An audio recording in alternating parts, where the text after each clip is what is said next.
Olá, muito boa noite para você. Seja bem-vindo a mais um programa Entrevista Coletiva aqui na tela da Band Amazonas. Eu sou Neto Cavalcante, editor-chefe de jornalismo da emissora.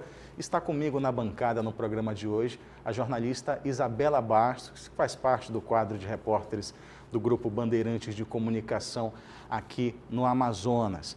Estamos hoje devidamente protegidos de máscara, mesmo guardando o distanciamento necessário preconizado pelas autoridades em saúde, mas até para dar o exemplo a você que está em casa, estamos fazendo esse gesto aqui e não custa nada a gente tomar mais essa dose de precaução. O nosso convidado de hoje fala justamente sobre os efeitos da pandemia do coronavírus aqui no Amazonas. Tem artigo científico publicado sobre a possibilidade de uma segunda onda aqui no estado, na Amazônia. É Lucas Ferrante, cientista do INPA, doutorando em biologia. Muito boa noite para você, Lucas. Muito obrigado por ter aceito o nosso convite de participar aqui do Entrevista Coletiva. Boa noite a todos vocês de casa também, boa noite. Eu que agradeço o convite para estar falando desse assunto que é tão importante nesse momento para a gente superar essa crise de saúde pública que Manaus vive. Agora, Lucas, eu falei aqui que você atua como cientista lá no INPA, doutorando em biologia, mas gostaria que você se apresentasse mais para colocar quem está em casa, saber com quem que a gente está conversando aqui no programa de hoje, falar um pouco do seu currículo, da sua história até esse momento, até o lançamento, por exemplo, desse artigo científico em uma revista internacional. Perfeito. A minha formação é em biologia pela Universidade Federal de Alfenas, em Minas Gerais. Eu fiz meu mestrado em biologia pelo INPA, e estou concluindo meu doutorado em biologia também pelo INPA. Logo no começo da pandemia, eu estava trabalhando com povos indígenas aqui na Amazônia, onde nós publicamos um primeiro estudo na revista Science, que é uma das maiores revistas científicas do mundo, onde nós classificamos os povos indígenas como um grupo vulnerável ao coronavírus. Esse estudo gerou um fenômeno mundial para a necessidade de proteção dos povos indígenas e, com o desenrolar da pandemia, nós começamos a auxiliar o MPAM a tentar avaliar a situação pandêmica de Manaus. Então, eu cheguei a coordenar uma nota técnica a pedido do MPAM em maio para avaliar a situação de Manaus, inclusive se nós deveríamos adotar um lockdown ou reabrir a cidade. Isso foi feito com mais 10 pesquisadores, que nós assinamos essa nota, e depois nós continuamos esse estudo através de uma colaboração interdisciplinar de vários pesquisadores de várias instituições para tentar avaliar a situação de Manaus, onde nós publicamos esse estudo na revista Nature Medicine, que é uma das maiores revistas médicas do mundo, o grupo Nature é a primeira linha de pesquisas científicas do mundo, onde avaliou e prediziu essa segunda onda que a gente já verifica aqui em Manaus, Inclusive dando as recomendações para que isso fosse freado, inclusive com meses de antecedência. A quantas mãos foi feito esse estudo e como é que se chegou a essa conclusão? Sim, esse estudo ele teve a colaboração de 8 pesquisadores ao total, eu e mais 7, sendo que eu tendo vínculo com a pós-graduação do INPA, mais um pesquisador do INPA, além de uma pesquisadora aposentada do Instituto Butantan, que é especialista em coronavírus, pesquisou os coronavírus por toda a vida dela, uma imunologista, o médico que embasou o lockdown em Belo Horizonte, que é o Unai Tupinambas, é professor do curso de medicina da UFMG, além de vários matemáticos, como o professor Alexander Steinmetz, da UFAM, também Jeremias Leão, o Alexandre Celestino. Então nós tínhamos uma equipe de matemáticos para tentar predizer isso. Além disso, o professor também da UFMG, Luiz Henrique Duxmal, que é simplesmente o maior modelista epidemiológico do Brasil. Fez o pós-doutorado dele em epidemiologia com o Mark Kulldorff, que é o maior especialista em modelagem epidemiológica do mundo na Universidade de Harvard. Então nós tínhamos uma equipe muito multidisciplinar para prever isso. Então nós começamos a acompanhar os dados oficiais do governo, começamos a acompanhar o número de sepultamentos em Manaus e compará-los com a série histórica de sepultamentos em Manaus. Então nós começamos a ver que você tinha um número elevado de mortes por síndromes agudas respiratórias graves, que a gente chama de SRAGs, né, em SRAGs, em relação às mortes anteriores, dos anos anteriores, né? Como a gente não tinha nenhuma pandemia além do coronavírus, nenhuma epidemia, nenhum surto que pudesse gerar esse aumento acima da linha histórica, isso poderia ser atribuído ao coronavírus. Então, isso subnotificação. Uma subnotificação. Isso é exatamente o que nos acendeu um alerta de subnotificação extrema.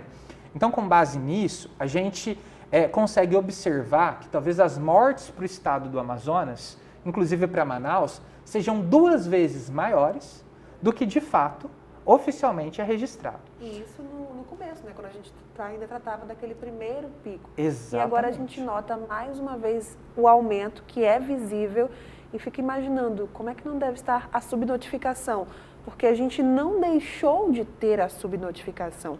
Tudo bem que os casos diminuíram, mas a subnotificação ainda se manteve. Ainda se mantém. A partir daí nós começamos a observar esses indicadores e nós começamos a utilizar uma ferramenta epidemiológica que a gente chama de modelos SRI. Esses modelos, a gente imputa esses dados dentro do modelo e ele tenta predizer, com base no número de infectados, na quantidade de isolamento social que a cidade está realizando. A gente pode adquirir isso com base nos movimentos de celulares. Por exemplo, o Google fornece os números de isolamento social que a cidade está fazendo. Então, nós colocamos várias variáveis dentro desse modelo, inclusive número de mortes, de internações, e ele tenta predizer, conforme esse número vai aumentando, quando que nós vamos ter um novo pico, o tamanho desse pico, porque esse modelo ele considera o número de infectados, o número de expostos, né?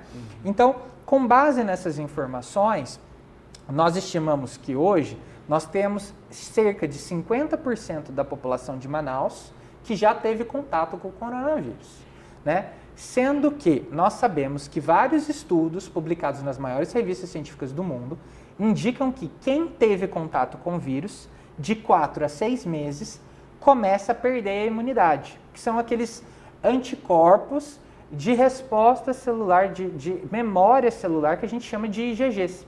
Então, as taxas dessa imunidade, ela tende a cair.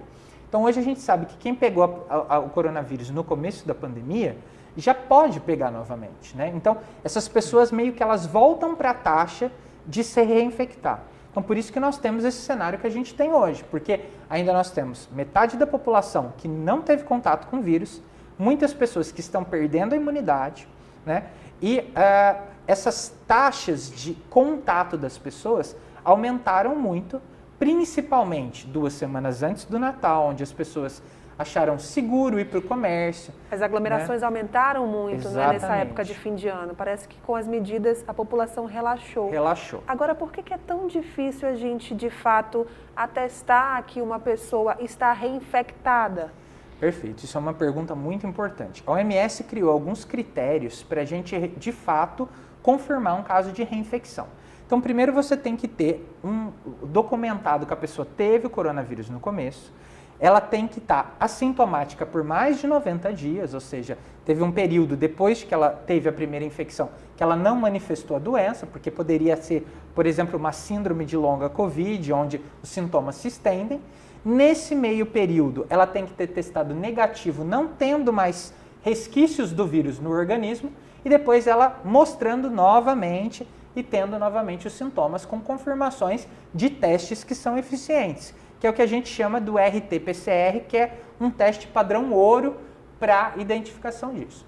Nós temos um caso que inclusive já está submetido para uma revista científica, que confirma uma reinfecção aqui para Manaus, de uma pessoa do sexo feminino por volta de 24 anos, que a primeira vez ela teve contato com o vírus em junho, foi completamente assintomática, mas ela fez um RT-PCR que deu reagente para o vírus, estava inclusive em fase de infecção, né, de propagar isso, retestou para ter certeza, de fato ela estava com coronavírus e foi completamente assintomática.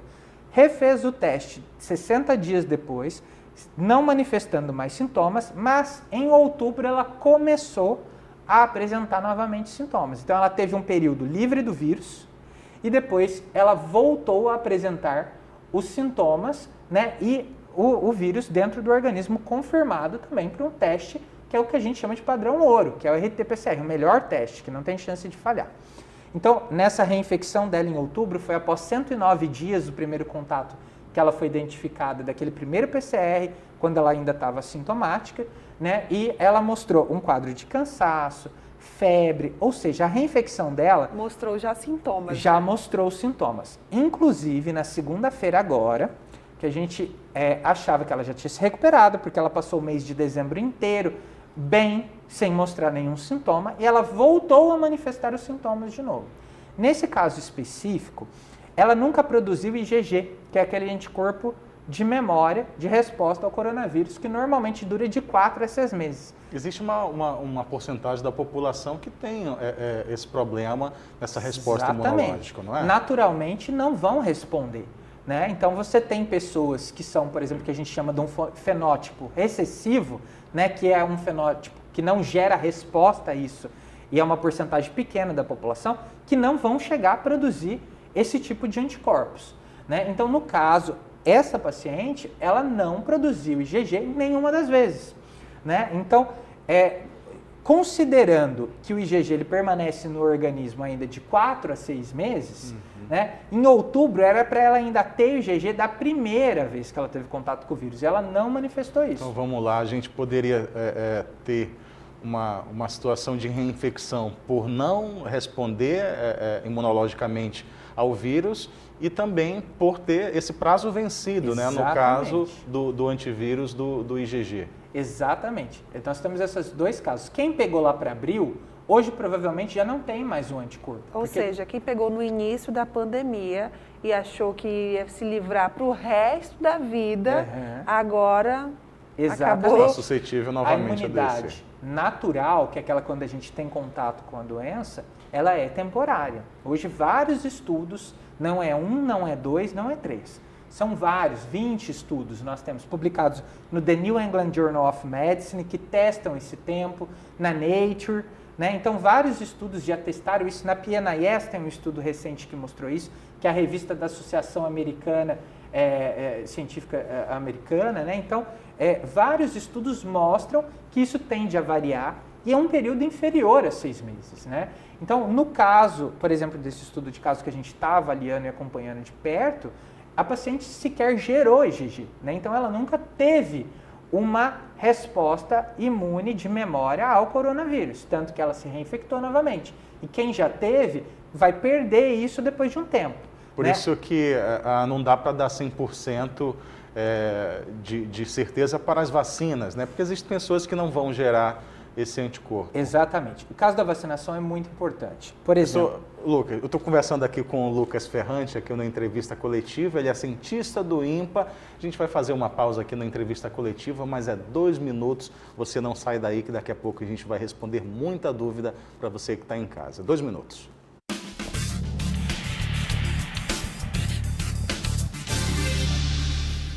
De volta com o programa Entrevista Coletiva, aqui na tela da Band Amazonas, agradecendo a sua audiência, hoje falando sobre coronavírus, segunda onda da pandemia, reinfecção e, claro, a esperança pela vacina.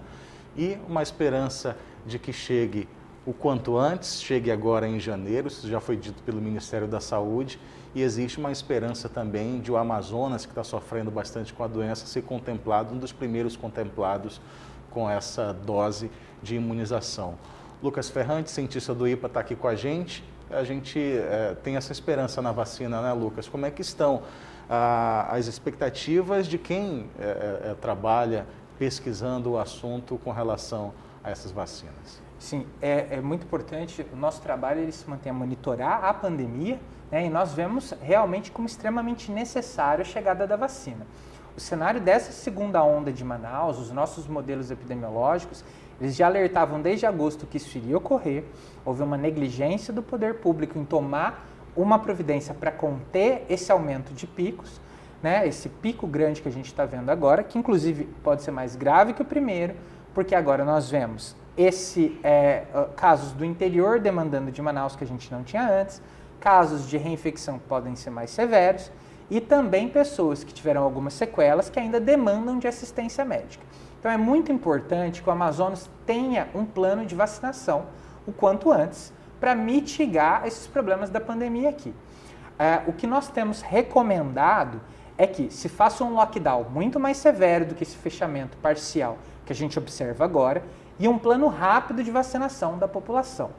Em relação à vacina, a gente vê com muita expectativa toda e qualquer vacina, independente de quem fez essa vacina. Todas as vacinas já passaram pelas fases de teste que demonstram que elas não causam nenhum sintoma colateral grave, os efeitos foram leves, como de qualquer vacina, como uma dor de cabeça ou uma pequena alergia, né? Como qualquer medicamento pode causar. É a primeira vez que a gente discute eficácia de vacina pela sua marca, né? Exatamente. Ninguém nunca discutiu marca de vacina. Ninguém nunca discutiu isso. Nunca foi feito antes, né? Até porque a gente não tinha nenhuma necessidade disso, né? Exatamente. Os medicamentos, as vacinas que nós tínhamos foram criadas, desenvolvidas ao longo de anos. Exatamente. A gente nunca teve essa necessidade da criação tão rápida de um medicamento para se combater uma doença como foi feito agora. Então, é um panorama novo para o mundo inteiro. Fruto de um negacionismo que está surgindo aí, né? Isso é realmente importante porque essa demanda rápida e essa rápida produção da vacina gera dúvidas para a população, né? Então, se isso é eficiente, se eu posso correr risco tomando isso. Então, primeira coisa, a vacina, ela é segura, todas as vacinas são, e aí entra na questão da eficácia. E aí a gente precisa explicar isso com muita cautela. Nenhuma vacina é 100% eficaz. Nenhuma vacina. Nunca foi. Porque a vacina ela não é um remédio individual que eu tomo e que resolve a minha imunidade. Uma vacina é um fenômeno coletivo. É um pacto social onde toda a população se imuniza e aí por isso que você tem determinada vacina apresenta de 50% a 90% de eficácia. Normalmente uma vacina que apresente de 50% a 90% de eficácia, ela é ok. Por exemplo, nós temos hoje anunciado a taxa de imunização da Coronavac, 79%, se eu não me engano.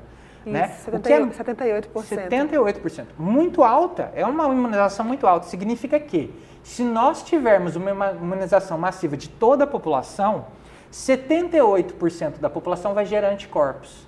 E o que isso significa? Que vai diminuir a taxa de transmissão do vírus a nível populacional e, inclusive, as pessoas que não produziram anticorpos vão estar seguras.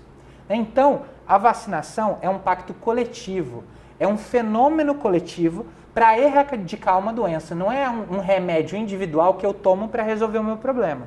Né? Então, é exatamente isso que a gente tem que fazer. Tem que ser uma vacinação de toda a população. É importante a população entender que toda vacinação sempre foi obrigatória. Quem para matricular o filho numa escola não precisou apresentar carteirinha de vacinação. Toda vacina sempre foi obrigatória. Agora que se questiona isso como se quisessem vacinar a população. Mas porque o coronavírus e a pandemia despertou essa desconfiança, esse medo em todo o mundo. A gente mudou nossa vida, a gente teve que mudar os hábitos, tivemos que estar desconfiados por causa do inimigo invisível. Você, como cientista, né, é acostumado a lidar com esse mundo invisível, mas para nós que estamos aqui nesse mundo só do visível, do palpável, é tudo muito diferente, gera uma desconfiança. Então é compreensível, mas a população realmente sempre esteve aí vacinando os filhos. Em campanhas de vacinação, a gente tem, por exemplo, a vacina contra o HPV, ela não é tão antiga, é uma vacinação recente e teve uma adesão consideravelmente boa. Então, assim, não há motivos para questionar, de certa forma, tanto quanto tem sido questionada, perdão. Exatamente, não, é exatamente isso. É importante dizer que muitas vezes a gente tem um fenômeno político e de fake news envolvidas para disseminar essas ideias na população. Né? E aí é um problema muito grande. Por exemplo, o coronavírus ele surgiu na China. Nós já sabemos, através de um estudo publicado na revista Science, que esse é um vírus que surgiu naturalmente. Se fosse um vírus criado em laboratório, ele teria sinais de edição genética, coisa que não foi encontrada. Então ele foi um vírus que surgiu naturalmente. Ele não foi criado para vender vacinas. E aí a gente chega, por exemplo, a essa especulação sobre a vacina do Butantan, que é produzida pelo Butantan, né? Não pela China, mas com insumos chineses. A gente tem que entender por quê. Porque o Brasil não tem uma tradição de laboratórios farmacêuticos de produzir isso. Então nós temos que importar de outros países. Poucos países produzem esse tipo de insumo, na maioria China e Estados Unidos. Os Estados Unidos não vai exportar isso porque tem uma demanda muito grande interna, então sobra a gente comprar da China. Eles estão vendendo como se fossem as peças de um carro para a gente montar aqui e testar a segurança disso. Então essa é a vacina do Butantan. Mas todas as vacinas, de forma geral, do coronavírus passaram por todas as fases e são seguras. O importante é nós imunizarmos toda a população, entendermos que é muito necessário essa imunização coletiva para a gente proteger todo mundo. Porque se a gente chegar a imunizar apenas metade da população, uma vacina que ela tem eficácia de 70%, ela vai ter metade disso, uma vez que não é toda a população coletivo, que vai se vacinar. E aí nós temos alguns grandes problemas. Para Manaus, por exemplo. Manaus nós temos uma pandemia que está circulando solta, nunca foi feito de fato um isolamento como deveria ser feito para conter a pandemia.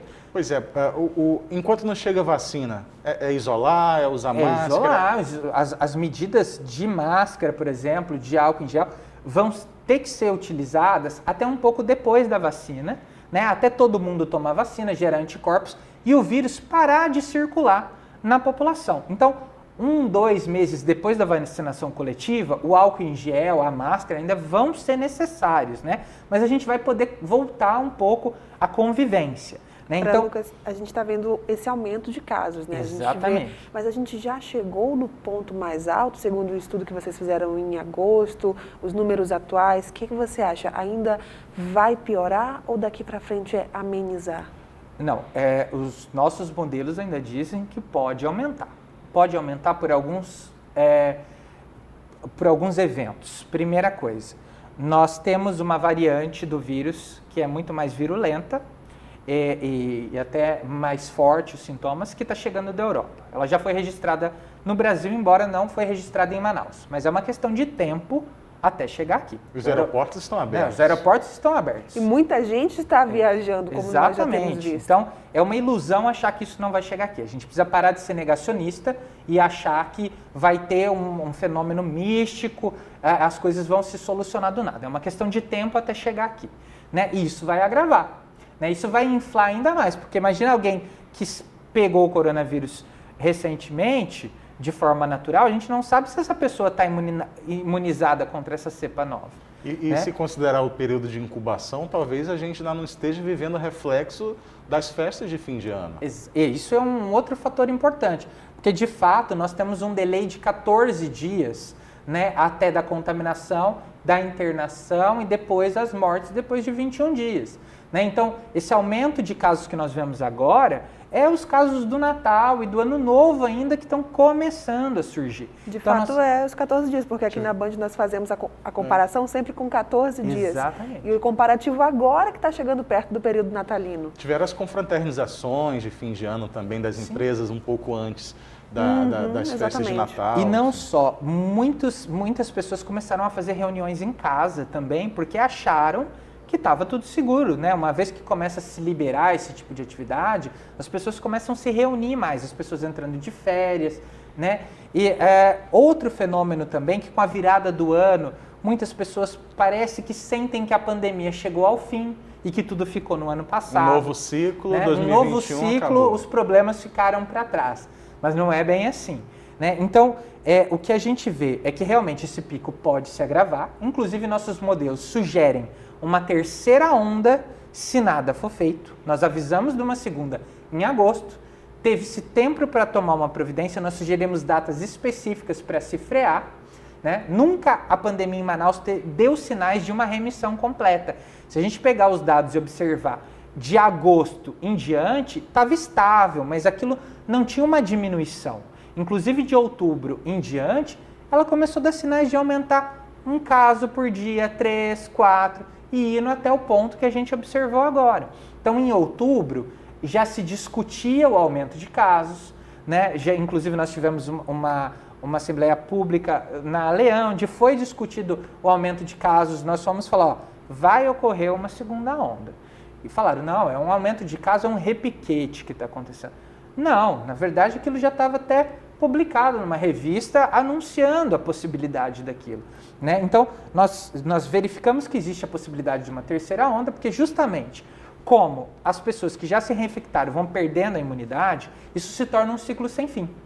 Então, a pandemia em Manaus não vai cessar nunca se nós não tivermos um fenômeno de vacinação coletiva. Imunidade de rebanho refutada. Essa terceira onda, ela seria uma possibilidade mesmo com a vacinação ou não estamos... A segunda onda? A terceira. A terceira onda, se a gente tiver um lockdown agora para conter isso, isso já vai minimizar a terceira onda, porque se diminui, o reflexo diminui lá na frente. Então, a gente tem cobrado um lockdown muito mais extensivo, fechando academias, igrejas e outros ambientes que têm ajudado a disseminar transporte público, né? E também a vacinação. Se nós não tivermos uma vacinação que precisa começar em fevereiro, o Amazonas não tem plano de vacinação, tem gente querendo passar projeto de lei para que não seja obrigatório. Tudo isso vai conduzir Manaus a uma terceira onda. Então nós precisamos cessar esse negacionismo científico, entender que a vacina é segura, que toda vacinação sempre foi um fenômeno coletivo e sempre foi obrigatório, né? Sempre todo mundo foi vacinado, desde o hospital, inclusive pais que não vacinavam os filhos, poderiam estar ao rigor da lei, né? Agora simplesmente todo mundo precisa se vacinar, a vacina é segura, e a gente precisa realmente, senão nós vamos estar incorrendo numa terceira onda. E é importante dizer que o Estado como um todo, ele tem sido muito negacionista em negar isso. Nós não tivemos admissão que nós estamos numa segunda onda, mesmo nós superando as internações diárias de abril e maio. Então, chegou no momento que nós não conseguimos mais negar a segunda onda, é óbvio que nós estamos numa segunda onda, é óbvio também que, muito provavelmente, essa segunda cepa mais virulenta que surgiu na Europa vai chegar em Manaus em algum momento, e que a vacinação é algo extremamente necessário e isso precisa ser conscientizado para a população. Então, esse lockdown precisa ser mais extensivo e sobre a imunidade de rebanho, que você havia me perguntado, se nós tivéssemos adquirido de fato uma imunidade de rebanho, nós jamais teríamos um número de aumento de casos como nós tivemos aqui. Então, a própria observação natural desse fenômeno que a gente vê agora de final de ano em Manaus refuta completamente isso, né? É algo que não se teve. Esse estudo, na verdade, que anunciou essa imunidade de rebanho, ele tinha um viés amostral completamente grande. Ele foi feito com amostras sorológicas de doadores de sangue, que a gente sabe que são pessoas maiores de 18 anos e menores de 60, pessoas com uma saúde boa. Então, isso não representa, de fato, a população de Manaus. E com a validade também dos anticorpos que a gente já está acompanhando, isso é refutado. Lucas Ferrante é cientista do INPA, muito obrigado pela entrevista, pela participação aqui na entrevista coletiva, agradecer também a Isabela Bastos, nosso tempo estourou hoje por aqui, agradecer você que está em casa, que acompanhou mais uma edição do Entrevista Coletiva, um grande abraço, uma boa noite para você, use máscara, se cuida e saúde para todo mundo. Obrigado.